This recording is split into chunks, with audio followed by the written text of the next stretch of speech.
G'day YouTube, Turbo Tristan here. Today's video is not going to be super duper exciting, but I'm going to give you guys plenty of insight, plenty of update on where we are with the KSWAP build. Lots of fails, lots of successes, so stick around and I'll show you where we're up to. Just an update on all of the projects today. Hopefully you guys get something out of it. Bit of an update where we're up to.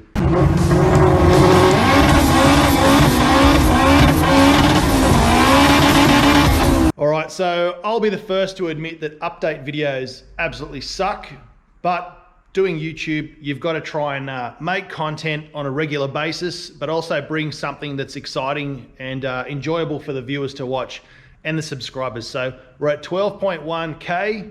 I'm very, very happy with that. The channel's growing by the day, 40, 50 subscribers a day, which is awesome.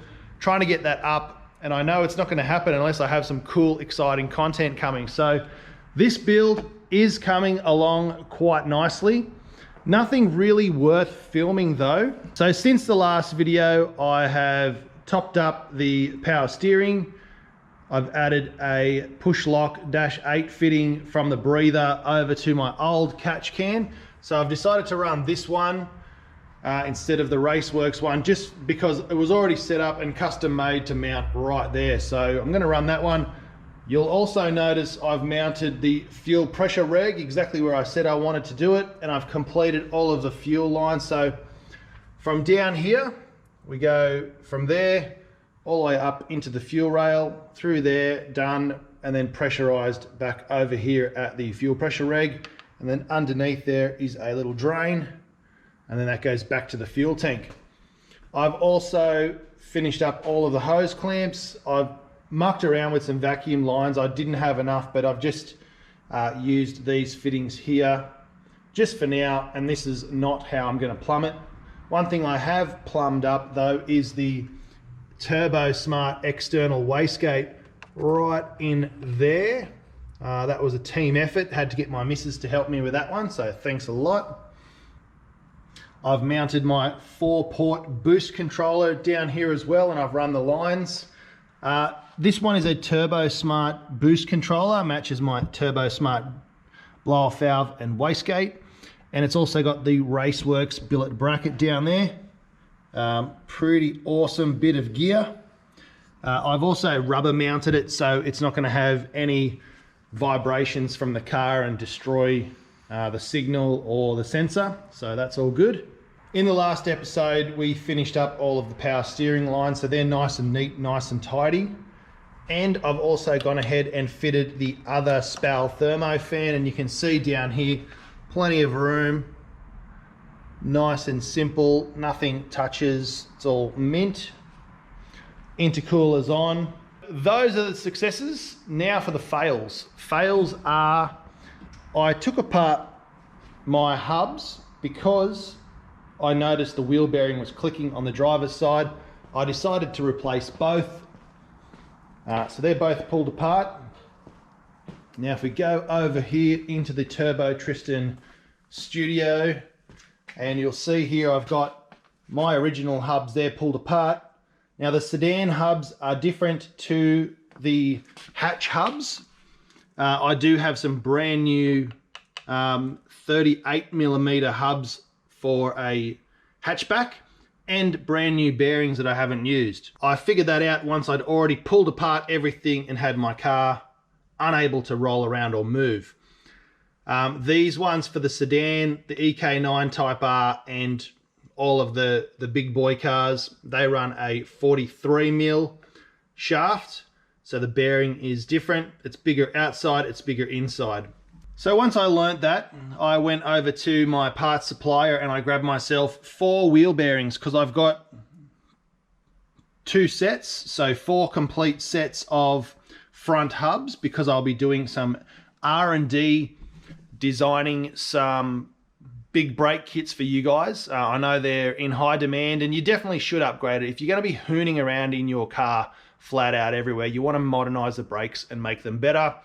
On the cheap, of course, and not with junkyard parts that are questionable, and probably why the car's in the junkyard in the first place, because maybe its brakes failed and it crashed. who knows? So you want to upgrade with nice, good quality parts. Which brings me to the Spool Up website. It's currently getting built, currently tracking down supplies and doing R&D for all of these new parts. So those will be happening in the future. And once I do get them, I'll be testing them on my own car, testing them at the track. We'll have a few different pad options and we'll go from there.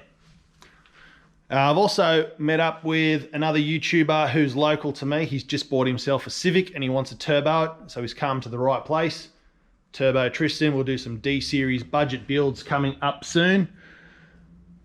The second fail, after ordering the wrong parts, pulling apart my car, was thinking that I could put it together using my hydraulic press, which my friend Tommy was kind enough to give to me on loan for probably a couple of years while his house is getting built. I have all the little fittings down there for that. And I was able to press out the bearings and destroy the old ones in the process, which, you know, who cares, they're old. When I went to put in the new ones, I found that I couldn't get it level, so they wouldn't go in straight. Wrecked one set of bearings, tried a few other things, used the old bearing to press in the new bearing. That seemed to work well, but then when I went to put the hub in, I stuffed up and I didn't put anything behind it and smashed another set of bearings. So all up, that was a pretty expensive exercise to smash some brand new high quality Japanese bearings. So I'm gonna do what you should do, and if you're out of your league and above your head, you should take it to a professional. So I'm ordering new bearings on Monday and I'll take those around the corner to a mechanic and get them to press them in for me. It's probably time I should invest in some more tools and get stuff right so I can do those things here myself. It's not rocket science, but I just tried to do, it's not like it's rocket science, but I tried to do the very best I could with the tools I had. And no matter how hard you try, sometimes if you don't have the right tool for the job, you just end up being a tool trying to do the job. So fail there. My car cannot move until I get new wheel bearings and put it back on the ground. At the moment, I've just got it all, the brakes strapped up here. I'm going to try and track myself down some brand new OE calipers, because these ones are junkyard Integra Type R's, and that'll start the process of R&D. We'll ditch these Mini Cooper rotors and go for a much better, more solid upgrade. Although these work fine, we'll get one with the right hole diameter and the stud diameter. Since I've done that mod and done a few videos on it and gone to the track and everything works fine, a couple of other local YouTubers have jumped on that bandwagon and grabbed the Mini Cooper rotors onto their Civics as well, which is good to see, influencing people in doing the right upgrades.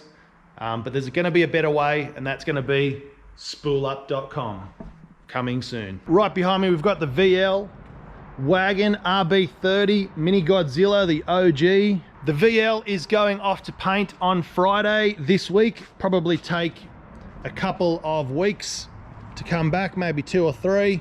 It's going to a local guy that was recommended to me from the guys at Complete Auto Paints in Springvale, so I trust those guys. It's going to come back mint, brand new OE, and then the content is going to be pumping out for this car. I'll be working on this one every day I have off and every night, getting it back on the road. It's going to be a full restoration, starting with the paint and bodywork. I've got new seats. I've ordered the Haltech for it. I've got new carpet. We're going to get the windows back in, all the window trims. I've got all of that brand new as well. New dash, new bits and pieces for the interior, all new badges. The engine's not really running quite right at the moment. I don't know why. Since the car came back from the panel shop, it hasn't been running right. It's been blowing a lot of stuff out of the back and it stutters and splutters. Not suggesting anything there. It's an old car with an old tired engine. The dash on this one says 650,000 Ks, so who knows? Certainly not pointing the finger at anyone except for me there. But the other good news is, while this is off to paint for the next 3 weeks, probably, hopefully the engine should be back from the engine reconditioning place just around the corner, Saliba Race Engines, and I can start assembling it. I need to order pistons and a head gasket. I'm pretty sure I have just about everything else. Cams in there, valve springs and retainers in there.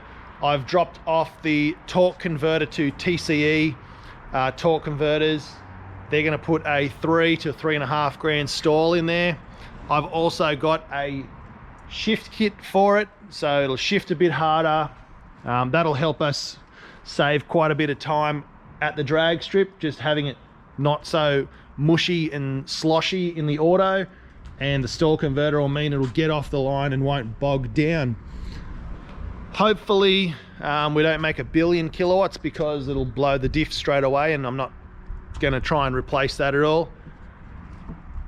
But yeah, once it comes back from paint, we'll be getting that ready to go. The next thing I've got to do today, because I did all of that yesterday, spent all day in the garage, is I've got to pull the ripper out, give it a quick clean. I've got somebody coming over to have a look and swap that for a really, really sick mint condition JDM car. Don't want to say too much, but it's got a 2JZ in it, so hopefully we can make that trade.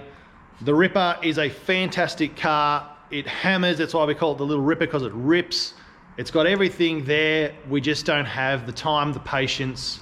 I don't have a lot of the skills required to get that one up and running. I sort of bit off a bit more than I can chew, but it's brought a lot of other good fortune, such as this workshop, the Spool Up website, and all of that sort of stuff, which is been blowing up on the channel, so we can't be mad at that. Hopefully the Ripper goes today and we can get the 2J powered vehicle that we're looking at doing the trade-in on. Underneath here we have the ED Civic wagon, or EF, depending on which part of the world you're in, and we've still got the D16 Y8 behind there, just chilling. That project was all systems go, full steam ahead, and we dove straight into it. We punched out, I think, about 3 or 4 episodes getting that thing up and ready to go to accept the engine. And then engine mounts didn't work, so we ordered some engine mounts from Hasport. Yes, these bad boys for there. And just with shipping times and everything, it's been quite a long time, supply and demand, all of that. So hopefully, I've been told by Honda boy that the mounts for this car are on the way. We're very, very excited to get that one in and running, because that will be an absolute beast of a car. Even though it's going to be making under 100 kilowatts, it's still going to fly in this lightweight chassis with a couple of tweaks. So it's all happening. And then once all of that stuff's done, we've got this bad boy down here, BMW engine, ready to go into another project. And then after all of that, we can start on this guy up here, which is another SB Civic Gen 1 Turbo. So as you can see, I've got my hands full. Things have been pretty hectic. Quiet on the how-tos, because all of this stuff is just plugging different things in and measuring and cutting hose. Not really exciting. An update on the budget build. I've also got the throttle cable done. I used a B series throttle cable bracket to get that all right. I did buy a Blocks Racing billet bracket here, and they said they had this but not the adapter bracket that goes with it. So I decided to try and make my own, and that didn't work so well. So I've just gone back to this guy, painted it nice shiny silver. So it'll do for now, it'll work. After this, it's exhaust, wiring, and then it should be ready to rock and roll. But that stuff is big money, especially the wiring, because again, I'm not confident on doing that. Yeah, I do YouTube. Yeah, I do a lot of how-tos. I teach people things. I pass on my knowledge. Wiring's not one of them. So again, realizing when you're in over your head to outsource that. So I'm going to hit up Stu from SM Motorsport Wiring again and get him to run through the whole car and make it nice and sweet, and add a couple of sensors, wire everything in, and then we can get it fired up and tuned. I guess that's the end of this video. Sorry that it wasn't super informative or exciting, but we're on the home stretch. You know, I've got 1,000 projects that I need to put my time, money, and attention toward to bring you guys awesome content. Once this thing's up and running, I'm going to be out driving it as much as possible. I'll be driving it hopefully every day, doing some highway stuff, doing some track stuff, taking people for ride-alongs, hooking up some races, whatever I can do in this car, I'll be doing it. So finally, some action and adventure will be coming. But yeah, I've just got a lot on. I'm trying really, really hard. Thanks for being a loyal subscriber and liking and sharing and watching the video. If you are here for the first time, please subscribe. It means a lot to me and it will help the channel grow. And the website, spoolup.com, coming your way. Heaps and heaps of exciting stuff to help out fellow DIYers and project people.